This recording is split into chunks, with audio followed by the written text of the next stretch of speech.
There is craze in this beautiful part of Africa for people to want, to love, to study abroad, especially when it comes to higher education, university, and things like that. What explains it? What is abroad? How different is that system of education? That is what we're going to look at today, because we need the guidance. I'm having a gentleman with me. He works with one of those companies that deal in that. His name is Mr. Mbazira David. We want to get to know what explains the craze. Are we just excited? Do people go for other opportunities? Or this education is really there and indeed better than what we have here? Anyway, how do people even fit in having had education from here in our system? David, you're welcome to the show. Thank you. How are you doing? I'm good. I'm well. What do you think explains the craze of people loving to go study abroad, especially when they get to higher education levels, university and those levels? The quality of education matters. You'll find a parent who appreciates the fact that if I changed curriculum, or if I took my son or daughter to study in one of the top universities abroad, they'll get exposure, they'll get quality education, they'll find themselves getting even an opportunity to work abroad and even fit into the system. So there are quite a number of benefits to that for a parent who is exposed and would want a quality kind of life for their children. Okay. Is this quality practically there, or it is what we have in the mind? The quality is practically there, but it comes with a discipline. It comes with a discipline where one has to really focus on education, and then the other things follow. The quality of education varies on the profession or the course a child or a student wants to pursue for their career purposes. One can go for engineering, one can go for gas and oil, one can go for business administration, one can go for a master's, one can go for these business-related courses. So it's a choice. One can go for cybersecurity courses. So, and the kind of professors that are available to tutor the students are also quality. So the quality is real there, and it is value for money. I'll go a little technical. What do you think explains that quality in those universities? I want, because mainly we have a mentality that everything in those countries is quality and good. What technically is the evidence that indeed there is quality better than what we have back home? The evidence is, number one, the model of study is different from ours here. And number two, the kind of professors available to tutor the students. Number three, the education environment is really, it provides quality, room for study. Number four, the kind of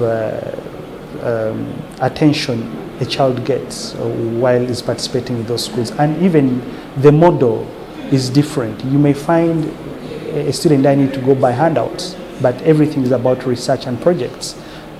One has to push themselves to be in class, to be in the library, to be searching online. Everything is online. One has to be very user-friendly, and they look at the mind. What is your interest? They train interest, passion, not because you have to pass exams. It's different on the other side of the world. They look at your interest. If you want to be a civil engineer, tell us, write a concept note, write a paper, do a research by yourself and present that. Everything is what your passion and interest is, not to push you to pass exams. And that's what is based on to be able to have you rated that you have excelled. And by the way, when our children leave this country to study abroad, they do excel because of the system they've been through in that kind of education we have here. People are pushed to read hard and pass exams, unlike on the other side. So when they use the same word on the other side, they really do excel. I come from a system here in Uganda which is totally different from the education system in those different countries. How do our people fit in, having had the education at the lower levels in a Ugandan system, in an African system, back home here, where you go to P1, read in a way totally different from how they do it the other side? How do they fit in the university system when they go to study there? Of course, the university system, they fit in handy, given that the way students are trained here is that the teacher is the one that presents. The teacher is the one who gives you everything. Yes. He feeds you everything. On the other side, you'll find that you just given an assignment and you have to figure out your way. You understand? Read, go to the library, pick this textbook, read about it, do research, do this concept, and then after you submit to be marked without seeing even a tutor. So you find that when someone comes from this side with the way someone is pumped by the teacher and then considered to prepare themselves to read for the exam, on the other side you'll fit in handy because you already know that if I don't concentrate on reading and excelling for my exam, you know the pressure that comes with it. On the other side, it's really you must be disciplined to excel and fit into that system. Otherwise, you may find yourself excelling if you apply what you picked from back home here. How do our children here, our students from our local universities, our local schools, perform when they get that side? They excel because when you look at the education system on the other side, they have tried to pick up the same kind of system. Most of the UK system to ours is not different much, but however, you find that a student performs much better. Why? First of all, the way they are taught here, the pressure here is different. Everything here, you're more so controlled by the teacher.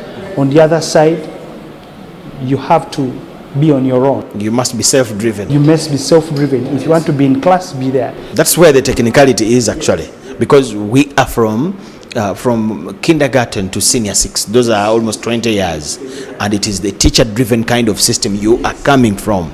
So how do they fit in and how do they perform at the end of the training in those universities? Usually in our career guidance as Sable International here, it is a professional specialized kind of study abroad career guidance that we give.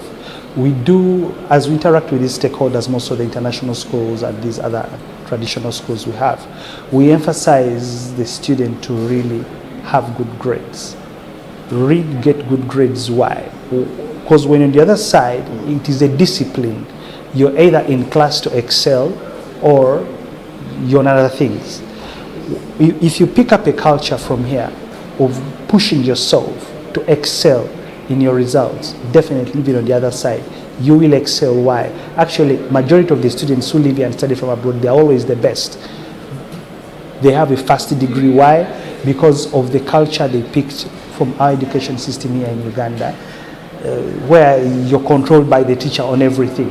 When they reach the other side, the same discipline, once they apply, of course you may not have access to the professor all the time, but the self-driven habit continues with you, whereby it becomes an opportunity for you to excel and shine.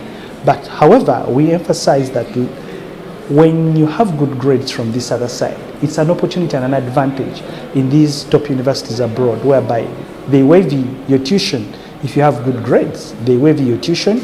You find yourself, if you're to pay £12,000 or £15,000, even 20, they can waive you because you have good grades. But you have to sustain those good grades for you to continue having that waiving tuition on your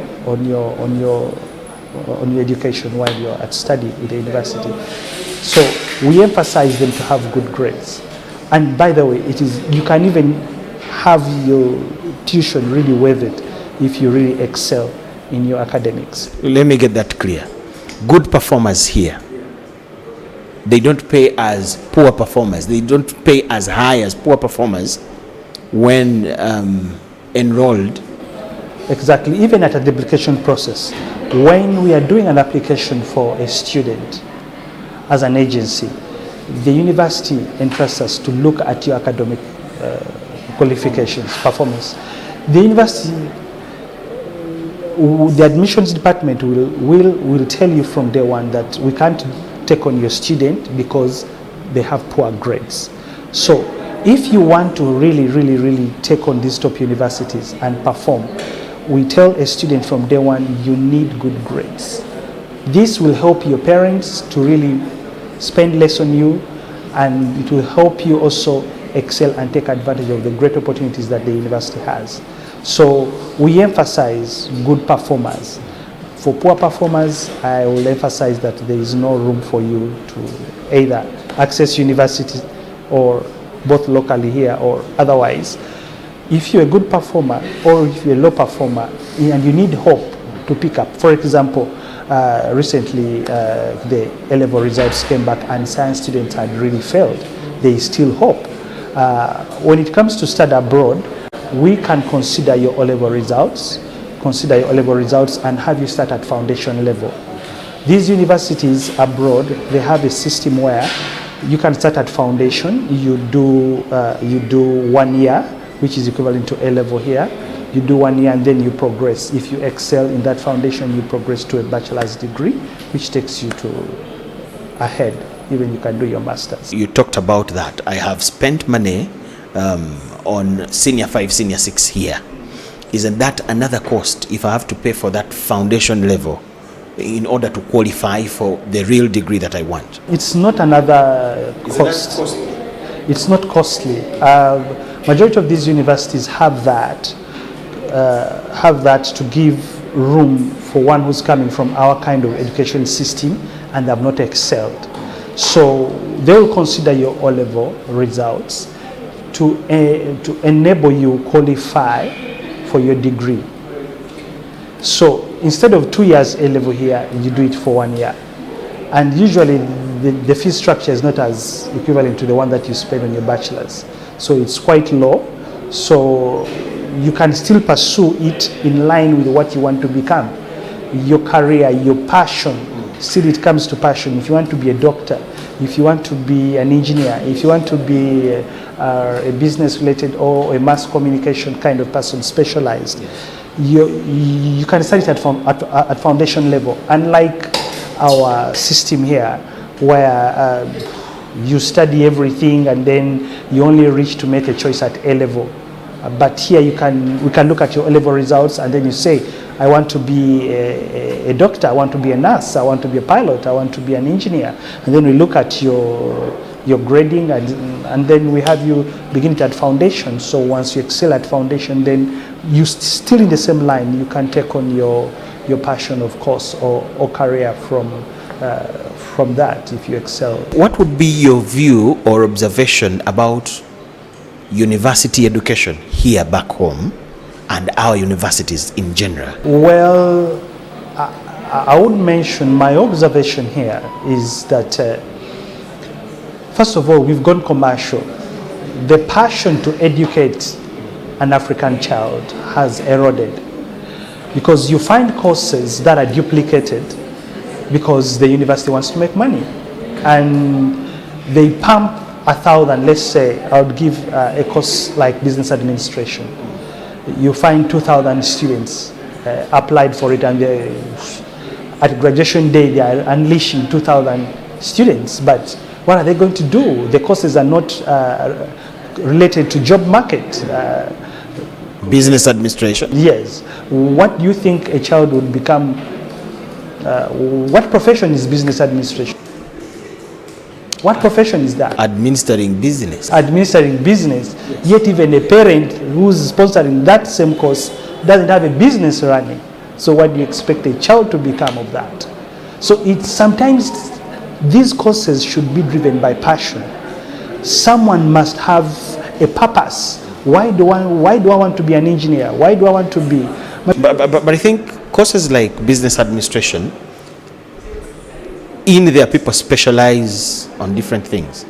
Yes. Yes. Accounting, well, yes. But the level of speciality is minimal compared to, for example, if someone did the same course in study abroad, in one of the top universities abroad, you can't compare that student with someone who did it from one of our colleges or institutions here. There's completely different. Why? Yes. That course is done on case study basis. Case by case, real-time business world that is moving. For a student who's doing the same course here, he's on handouts or maybe... But these are handouts that have this content that is designed still to match what you're talking about. You can't compare the same quality. The quality is completely different. So our universities here, you find majority of the students that have graduated, they're hunting for jobs, or maybe they're not practical hands-on. No one wants to take them on because the quality is not the best there is. However, I will give you an example. If someone finished senior 6 and went for professional courses, that person can be hired highly compared to someone who has a degree here. This is where the irony is. We have people that graduate from our institutions here and they get employed in these countries that have universities one would call better than what we have. What is the technicality in between there? I wouldn't say it is automatic that you'll be hired on the other side. No, but we have people who are hot cakes in some countries, having been trained locally here. In the medical field, engineers, all sorts of fields. There are standards of education systems. Now you may find that someone leaves Uganda and goes on the other side. But still on the other side, to be hired, it depends on your passion. It depends on your profession. What did you study? And because Uganda is categorized under some of these countries where let's say we don't speak English. So you may find that you must have an English qualification. There is IELTS, there is TOEFL, there is Duolingo. I mean, you must have that document to show that even the degree you studied for was tutored in English. So before you say that you're going to settle in, and language is very key important. And some of these universities and embassies ask for that certificate. So you find that at Sable International Uganda, we also do IELTS English proficiency exam for our students that go through our agency, because it's a qualification on the other side. Now, studying abroad qualifies you to even work abroad. Why? Because these universities will give you 20 hours of work while you're studying. And even when you study, you may find that... You talked of employability of these people everywhere. In these countries, we have people that are jobless. When you talk of the level of unemployment in the US, people have lost elections and others have won because of what they promise and the capacity to implement what they say about the big problem of unemployment. Where is the reality in that their products are employable, yet in the same countries, people are crying out loud, at least to have a job. I can relate this to how one excels in the academics, because all these universities of study abroad, all these universities, all the top universities, the way they train a student is based on internship. There is room for internship. Now, that's why I advise whoever wants to do study abroad and whoever wants to go abroad, there is what they call discipline. When you make up your mind to go study abroad, you must have discipline. Even when you are purpose to go to school, have a discipline, excel. Every opportunity you find, take advantage of it. Excel. If you're given an internship in these organizations, majority of these universities have partnerships with these global organizations like Google, like Facebook, and all these other IT companies and the rest. They send their students for internship, and through internship, if you excel, you get an opportunity to be retained. But all this comes with the discipline and good grades. So you can't say I want to go abroad and maybe I want to work, and yet you still have this slow-paced kind of lifestyle that we have here. We waste time, we are doing things that do not have purpose. I mean, you'll find yourself in a category of unemployment in that same country. Get some cultures inculcated in you that yes, you end must up have a changing culture and a discipline that vividly pushes you to passion. You can't say I'm migrating or I'm going to work abroad when you still have this lazy kind of, the other world moves so fast. What disciplines, academic disciplines, you think if somebody could handle, these are disciplines would be better trained abroad? The various disciplines that we have for study abroad is engineering, is medicine, we have commerce-related courses, cybersecurity courses, IT disciplines, we have surgery, science-related courses. So they vary depending on someone's passion for career to become. You have mentioned the word passion almost, the word passion almost a million times as we go for the break. How do you relate it with education and excellence? Yes, the reason why I'm mentioning passion frequently is because given the kind of career guidance we've given to and the interaction we've had with the parents and the students, you find a parent walking in and say, my child does this, but we don't know what he wants to do for his university, and you'll try to give career guidance based on passion and purpose of what someone wants to become, and you don't get it. But if you had an opportunity to interact with these universities and the professors, you realize that they examine you, even the statement of purpose that you fill in as you're trying to apply for this course.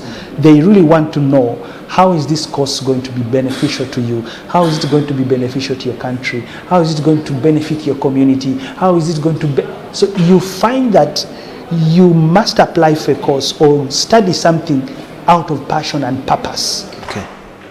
You talked about working, that it comes with some opportunities for work, and that is what we so much admire here.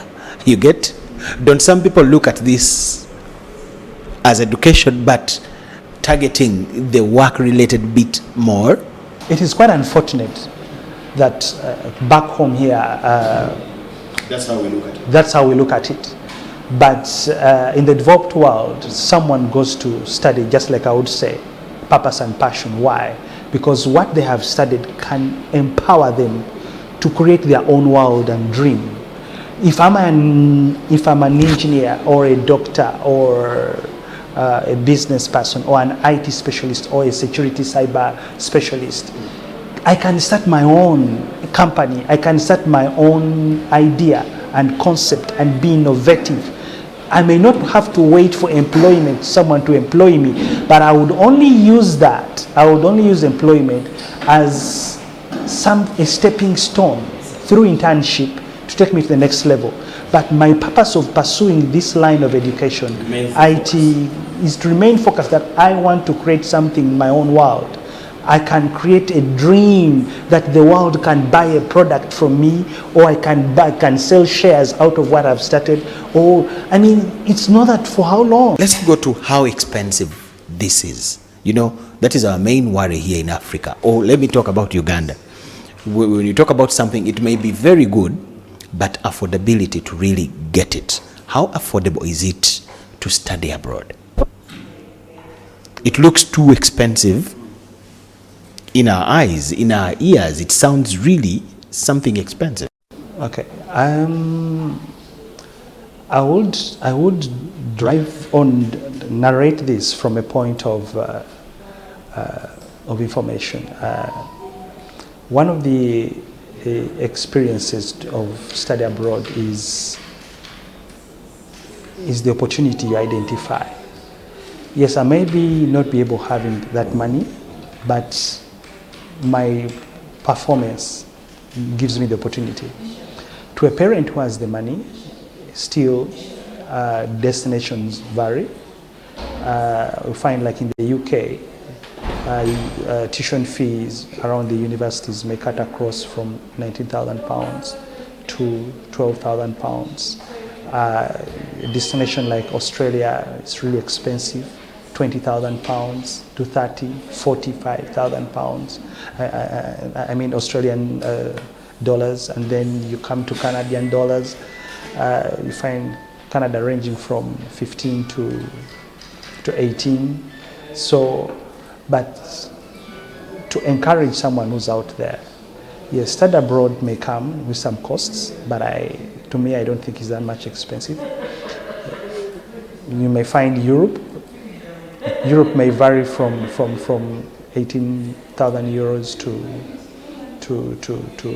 20,000 euros, depending on which course again and what school you've gone to.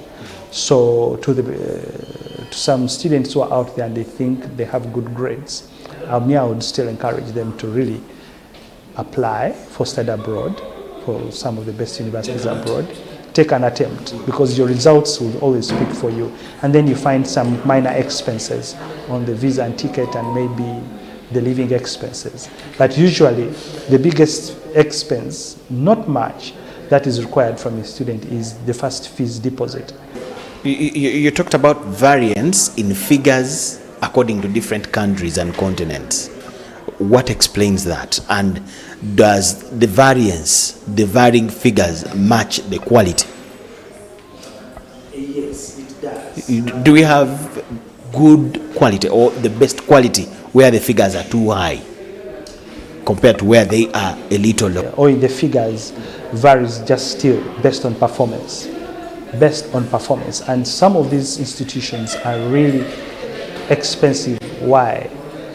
Because or the city they are in, or the cost of living of the country they have, they carry in all those costs. So you realize that at the end of it, what defines the kind of education you're going to have is your performance. If you have good grades, tuition is waived by 25%, by 50%, and then you just pay the balance. And if you keep up the performance in the next year, if a course is 3 years or 4, remember on the first deposit fees you did, you got a waiver of, let's say, 25 to 50%. You must perform better in the next coming year to retain that. Okay. Otherwise, if your grades a drop in your grade, dropping your grades, you may lose that scholarship. It raises your pay.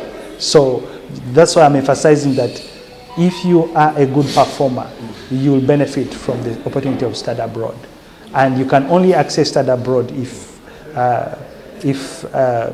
you work with Sable International, Uganda, and some of these countries have designed it. Some of these universities have designed it that each course you access it through an agency. Australia, UK have done that. Each university is attached or tagged to an agency. So if you find an agency as Sable International, by the way, Sable International, we are global. We are Africa, we cover Nigeria, we cover Zimbabwe, we cover Zambia, we cover South Africa. Then we are now covering Uganda as a region, East Africa as a region. We have established an office as Sable International Uganda. So you realize that even in we have offices in UK, in DRC, and we have also in Australia. So you realize we are cut across as an agency to be able to serve the parents and the students on the information they need to be able to make a formidable decision for study abroad. It's not easy, by the way. Others may say, I can apply as an individual, but getting an offer.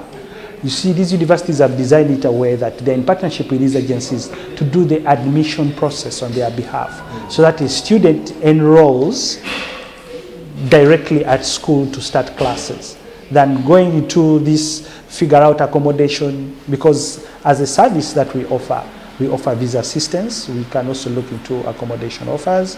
We can also look into your ticket. How do people qualify to these universities? What does it take? Yes, you have been talking about grades and things like that, but now I want us to look at it independently. How do I qualify? What are those things I really have to look at to qualify to study in different universities in the world? First of all, I'll take you back. If you believe you qualify and you have good grades, for example, for anyone out there that performed well in Form 6, and maybe you don't have a wide gap in your education, because you cannot tell me you last attended university in 2008 and now you want to do study abroad. There's no university that's going to take you. The gap is wide. That one disqualifies you. Let us understand that clearly. I can only qualify immediately after my senior 6. Yes, or even after your bachelor's degree. After a certain period of time. After a certain period of time, you may not qualify because you have a wide gap in education. What is wrong with that? Because I may have graduated 10 years ago, but I want to go and study. Testify to the university that what have you been doing in that gap? Work experience, or you've been doing something that has helped you not to have continuity in education. The study gap also matters. And also sometimes they look at your personal statement that you've written. Personal statement is very key for an individual. And they also look at your CV. That's what somebody calls a CV. Yes. There may be a difference. Okay. There may be a difference, yes. There may be a difference because for someone who's applying for a master's, for someone applying for a master's, they require your CV, your work experience. For someone who's applying for an undergraduate course, they need your personal statement explaining why you want to study this course. How is it going to help you? How is it going to help your community? Justify the time lag. How is it going to build you and benefit you? So there are a lot of explaining that you're meant to do in your personal statement and give a brief background of who you are. But for someone who's doing a master's, you may need to do that detail in your CV. Okay. How do we get to know and identify these universities that fit in what we want, and how do we get connected to them? Exactly. And that's how you walk into Sable. Okay. You walk into Sable offices at Lumumba Avenue, Romy Building, and ground floor, or you access us through email, uganda@sableinternational.com, or you get us through our website, www.sableinternational.com. You'll have access to a variety of universities across the world based on destination. You may want Canada, you may want the UK, you may want Australia, you may want the US. We have all those universities. They are our partners and we do admissions on their behalf. We are licensed and we have Licensed by who? By them, and we have agreements and partnerships to really do admission and recruitments on their behalf. So we do it based on intakes. These universities have various intakes. Intakes vary depending on the institution. January, March, or there is May, or there is July, or there is October or September. So intakes vary, and they also make provision of visa.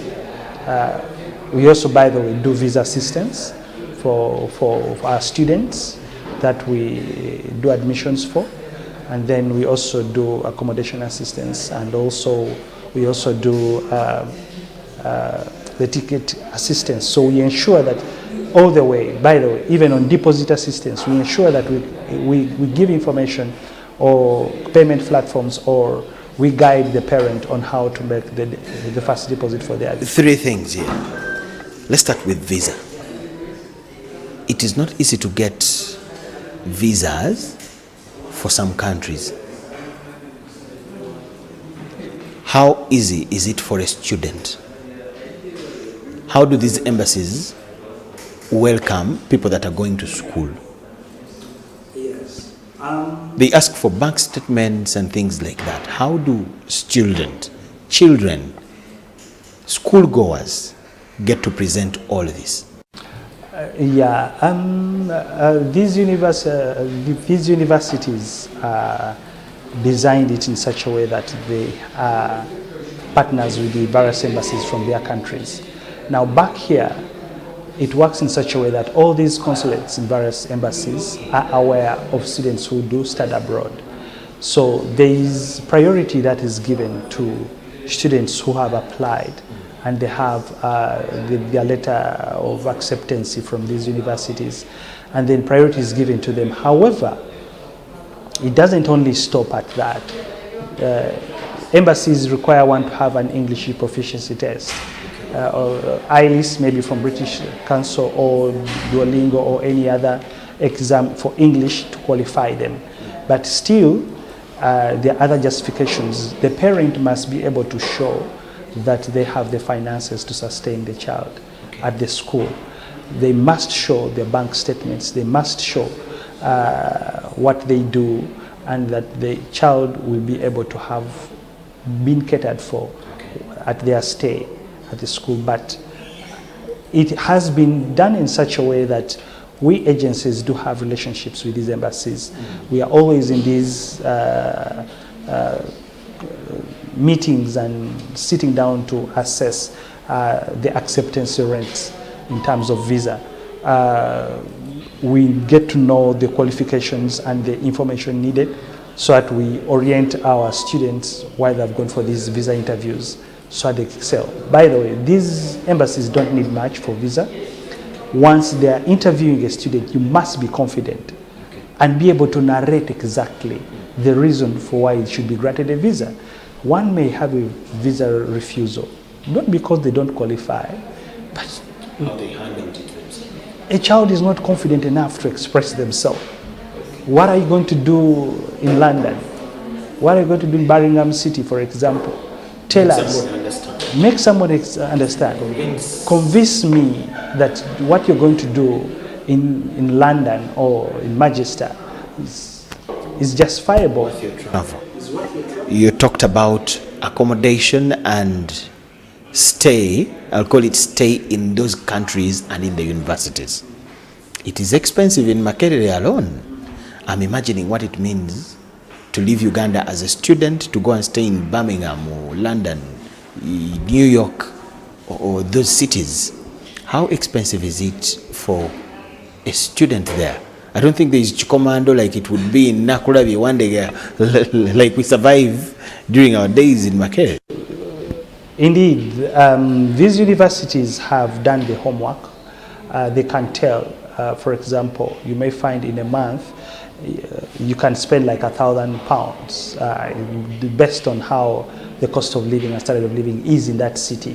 And so it varies, or maybe you may, and it varies in your pocket. You should know your pocket. You spend according to what you can afford, because you can't stay in accommodation of £800, yet your expenditure is 143 a month on accommodation. So the child has to be disciplined enough to be able to know what the expenditure limits are, and maybe the parents should be able to have oriented the child on how much expenditure they have and how much they're willing to spend. But however, when someone is looking at study abroad, we orient them, we provide information based on how much budget they have, so that we look at the school and accommodation and the fee structure based on their budget, so that they can plan prior. All this, the whole process is studied, and so it is something that is affordable. I can assure you. Really? Those budgets are available. What are things that people do that fail them after admission? They have even traveled. We have people that actually fail on the way. What happens? What are the things that happen that fail people from completion of their courses there? I'll bring you back to the word purpose. Study abroad is not excitement that I'm going abroad. It's not labor export. No. You must vividly have a purpose. Should you deviate from that purpose, you're bound to fail. So some people, yes, they walk into Sable, Uganda, apply, even make a deposit, even do a ticket, but someone fails to even fly. Why? Even attend school. Or someone may even reach the destination, reach the university, but doesn't attend class. Why? There are so many distractions along the way. Number one, maybe plans change, or someone thinks maybe He gets attracted by work. work, and someone says, oh no, I'm going to work. Or maybe someone's plans can change or maybe a girl is impregnated, or someone has healthy issues, or someone maybe he has eaten the tuition, or someone maybe he has found a group of fellow students and is distracted into drinking and addictions, and school's no more. So purpose is key, and a discipline.